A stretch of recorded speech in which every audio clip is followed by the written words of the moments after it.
Chapter 32. Velda's eyes pinched on Hobbs, who stood on the other side of the table. Asshole, Grace heard her thoughts thunder. Velda eyed the face of the SMC, the largest private mercenary group, and their potential future partner. Arden, a U.S. ex-president who'd recently been providing much-needed funding for her team, sat between them, and Alessandro took up the other chair, next to the one Annika had left vacant. Velda didn't care to entertain the reason why Annika hadn't bothered to show up, reliably unreliable. Her salty gaze moved from the empty chair to skim the small but otherwise very comfortable London office Arden had offered as a no-strings olive branch. Absolutely not, she reiterated. It's non-negotiable. Hobbs' face flashed disgust, which he had the politic to try and hide, firm fingers brushing the sides of his mouth as his gaze shuddered. This is precisely why we need her, he reminded himself.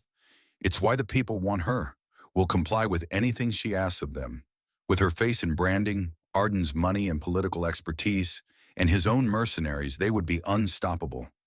If only the bitch would acknowledge sense behind the camera. With all due respect, he offered as diplomatically as his temper would allow, we don't have an option, not if we want to win this war. Inter will not be using children and their families as human shields. Have I made myself clear? Hobbs's eyes shot to Arden, who he knew to be a man of good sense. He offered an appeasing hand. Velda, your proposed technocracy relies on utilizing experts to operate in their respective fields, does it not?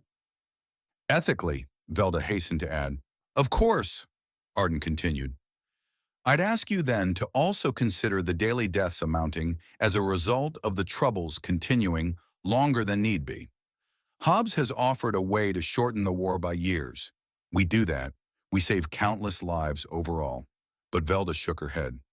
If we are half the people we claim to be, half of what Inter stands for, we will find another way. To her frustration, Arden chuckled. Don't be worrying about your legacy now, my dear. It's safe if you win. Write it as you wish. You will find war dirties even the cleanest of hands, but history and its heroes are written by the victors, washed and polished up nicely. Velda straightened. When truth dies, no amount of polish will mask its stench.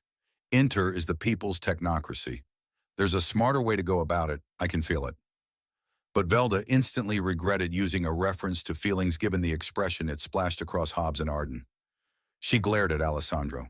He had been listening intently, head bobbing from one side to the other before rubbing his brow. Arden had a point, but perhaps we're jumping the gun. Hobbs slammed back in his seat. He knew exactly what needed to be done. The only question was if he and his boys could carry this China doll and her team through it in one piece. Alessandro continued, a chain is only as strong as its weakest link. The Syndicate, their strongest arm, the Volkov, have Ivan. From the intel my team pulled last week, it seems he's operating way outside of the cartel, making internal power plays. Large cracks are beginning to show, and it wouldn't take much to break things apart from the inside. If they're busy fighting each other, the world stage is ours. Cuts the war short without relying on human shields. Hobbs gave a slow nod. All I ask in that case is that, in the meantime, we have the opportunity to make life very comfortable for civilians already occupying certain territories close to key ports and our military bases. Cheaper housing, more benefits. If they choose to stay, the Volkov are less likely to bomb civilians, and if they do, it only strengthens the people's resolve against them. Velda's jaw clenched at the compromise. It was still human shielding, but it was the civilian's choice and would deter the Volkov from attacking strategic strongholds. She gave a curt nod. As long as those who wish to leave are not prevented. Of course, Hobbs gave a patronizing smile as he pulled up his next proposal. A counter-offensive. The 3D projection lit up over the table. Asterisk. Velda stormed into her apartment. The day should have felt closer to a win, so why was she so angry? Slamming, the door rattled and fell off its hinges, only to reveal Annika, standing in the hall, already poised to knock. Seems I don't know my own strength, she chirped, unable to appease the glare that now flicked between her and a mouse that ran for cover. I know the feeling, Annika thought, as she fumbled about with the flimsy plywood door, managing to wedge it back up, though rather precariously against its frame to eye her handiwork. Enough to stop small, unwanted guests, she ventured. But not all. Velda's gaze narrowed on her. Why are you here, now? You missed the meeting. The one thing I asked you to do. Annika couldn't contain her excitement as she chucked over the hardware wallet. What the hell is it? Velda bit back. I know how much you want to win peacefully. This might just be the ticket. Annika waltzed over to the fridge and retrieved the last of the canned spam before making herself comfortable on the couch.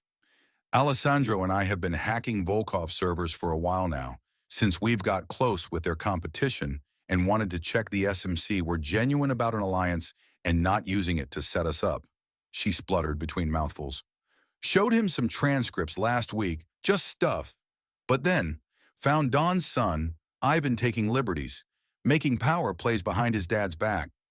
Her face shone with excitement. He's been using a record his dad compiled, a dead man's switch of sorts. Way to take out the family should anything happen to him or his loved ones. Only thing is, his son got greedy. He started using it. She chucked the empty can in the bin. Ah, that beats the hell out of Proneutrino.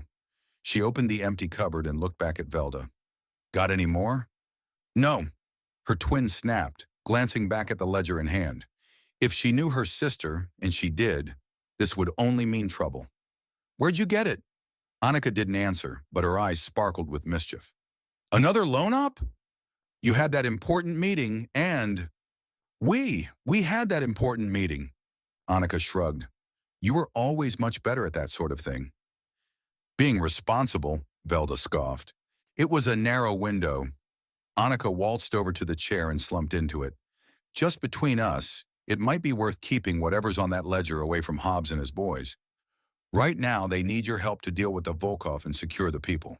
But if that ledger's all it's cracked up to be, they won't need you for that.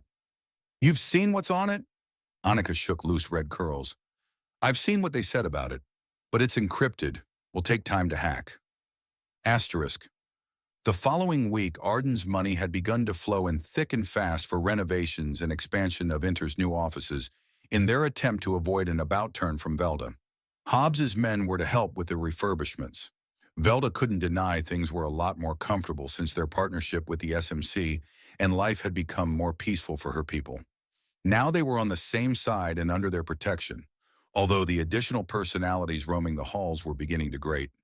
From inside their broadcast room, Grace watched Velda rattling off the lengthy list of items they were still waiting on for this afternoon's podcast.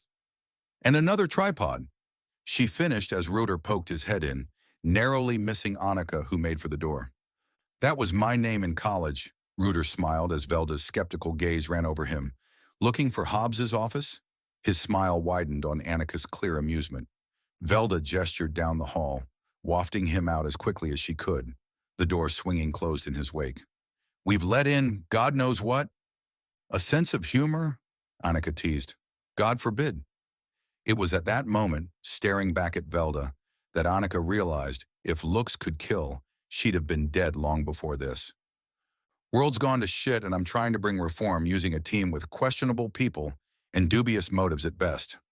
That's community for you, the rough with the smooth. Glossy green eyes locked with her twin. Look, you're not alone. Least, you don't have to be. People don't expect you to be perfect, Velda. Annika clipped on her sister's mic and straightened out her collar. Just be there for them.